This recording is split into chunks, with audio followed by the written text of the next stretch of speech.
आप लोगों ने खबर पढ़ी होगी, इंदौर के बाद भोपाल में भी भिक्षावृत्ति पर पूर्ण प्रतिबंध लगा दिया गया है।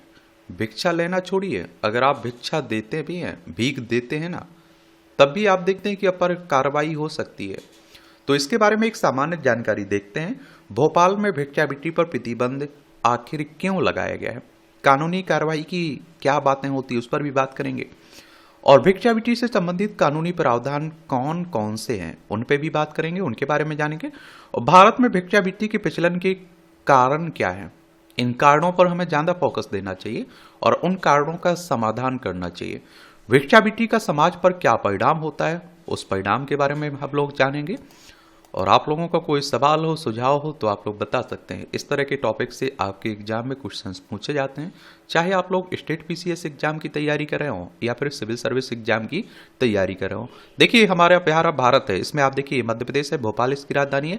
1 नवंबर 1956 में इसे राज्य बनाया गया था। इसकी सीमा राजस्थान, गुजरात, महाराष्ट्र, छत्तीसगढ़ और उत्तर प्रदेश से लगती है। विधानसभा में 230 सीटें हैं, राज्यसभा में 11 सीटें हैं, लोकसभा में आपको कितने 29 सीटें आपको देखने को मिलेंगी। भोपाल में भिक्षावृत्ति पर प्रतिबंध क्यों लगाया गया है? भिक्षावृत्ति पर प्रतिबंध का कारण यातायात सिग्नल, धार्मिक स्थलों और पर्यटन स्थलों पर भिक्षावृत्ति की खबरों के कारण यह प्रतिबंध लगाया गया था, और जिससे यातायात में बाधा उत्पन्न होती है और दुर्घटनाएं होती हैं। अधिकारियों ने यह भी बताया कि कई भिखारी अन्य राज्यों से आते हैं और उनका आपराधिक रिकॉर्ड है या फिर अवैध गतिविधियों में संलिप्त हैं, जिससे सार्वजनिक सुरक्षा सुनिश्चित करने, आगे के खतरों को रोकने के लिए तत्काल कार्रवाई की आवश्यकता पर बल दिया है। कानूनी कार्रवाई तो भारतीय नागरिक सुरक्षा संहिता की धारा 163 उपद्रव या फिर आशंका वाले खतरों के अत्यावश्यक मामलों में आदेश जारी करने की मजिस्ट्रेट की शक्ति के तहत पूरे भोपाल जिले में भिक्षावृत्ति पर प्रतिबंध लगा दिया गया।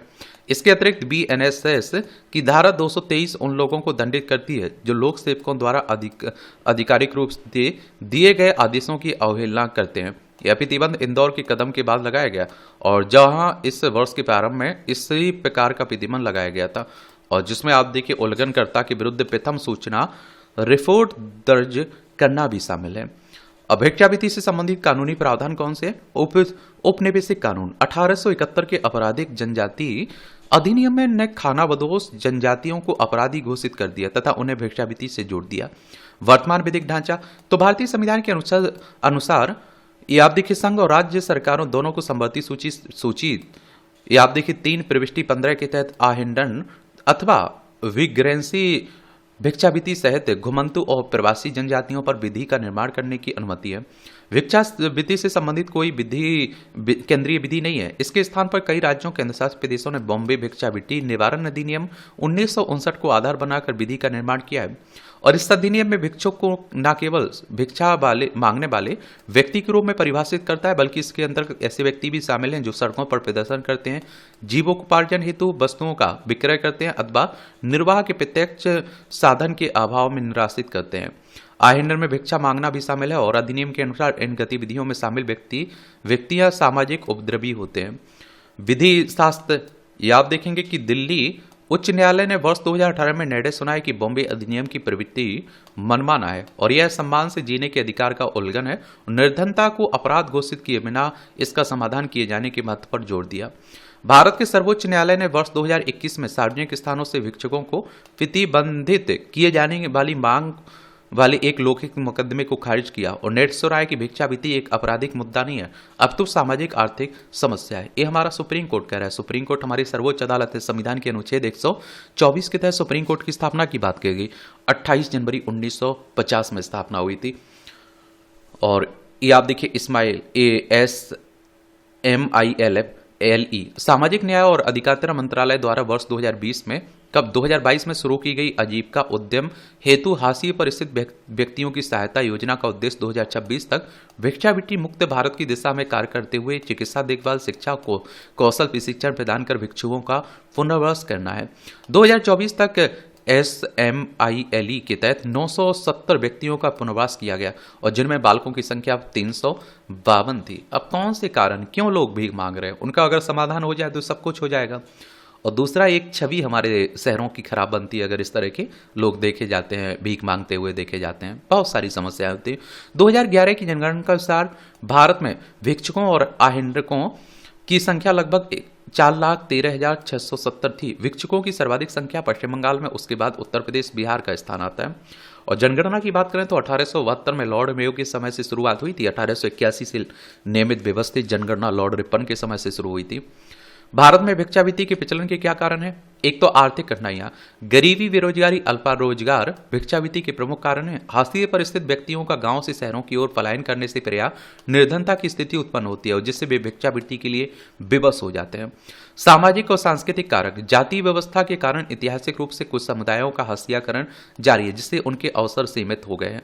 कुछ संस्कृतियों के लिए भिक्षावृत्ति एक वंशानुगत व्यवसाय है, जैसे नट हो गया, बाजीगर हो गया और सेंस हो गए।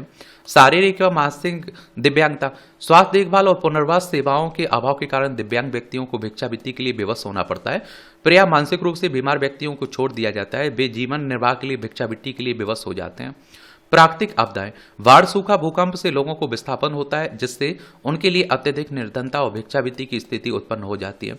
संगठित भिक्षावृत्ति का गिरोह, मानव तस्कर और आपराधिक गिरोह महिलाओं और बच्चों का जबरन भिक्षावृत्ति के लिए शोषण करते हैं, जो अनुच्छेद 23 मानव तस्करी, गुलाम तथा शोषण पर रोक का उल्लंघन करते हैं। शिशुओं को पर्याप्त रोग दिखाने के लिए तथा सहानुभूति प्रेरित दान बढ़ाने के लिए मादक दवाएं भी दी जाती हैं।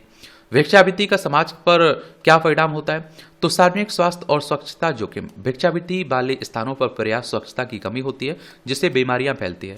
कुपोषित भिखारियों को गंभीर स्वास्थ्य समस्याओं का सामना करना पड़ता है जिससे सार्वजनिक स्वास्थ्य सेवा प्रणाली पर बोझ बढ़ता है। अपराध और शोषण, संगठित भिक्षावृत्ति वाले गिरोह बाल तस्करी और जबरन श्रम में संलिप्त हैं। भिखारियों में नशीली दवाओं की लत और मादक द्रव्यों के सेवन का जोखिम अधिक है। पर्यटन और शहरी क्षेत्र, शहरों में अनियंत्रित भिक्षावृत्ति से पर्यटन आप देखिए प्रभावित होता है और भारत की वैश्विक छवि को नुकसान पहुंचाता है। सड़कों पर भिक्षावृत्ति की बढ़ती प्रवृत्ति के कारण सुरक्षा संबंधी चिंताओं और सार्वजनिक उपद्रव की शिकायतें बढ़ रही हैं। मानवाधिकार का उल्लंघन, कई भिखारियों को वैकल्पिक पुनर्वास के बिना भिक्षावृत्ति विरोधी कानूनों के तहत गिरफ्तार किया जाता है। भिखारी की परिभाषा में औपनिवेशिक युग के पूर्वाग्रहों पर का प्रतिबिंबन जारी है और जिससे पर्याप्त खानाबदोश जनजातियों और गरीबों को कानूनी कार्रवाई का लक्ष्य बनाया जाता है। और एक कानून कभी कभी अधिकारियों को गरीबों या फिर शहरी सौंदर्य के साथ असंगत समझने जाने वाले लोगों को गिरफ्तार करने की शक्ति भी देता है।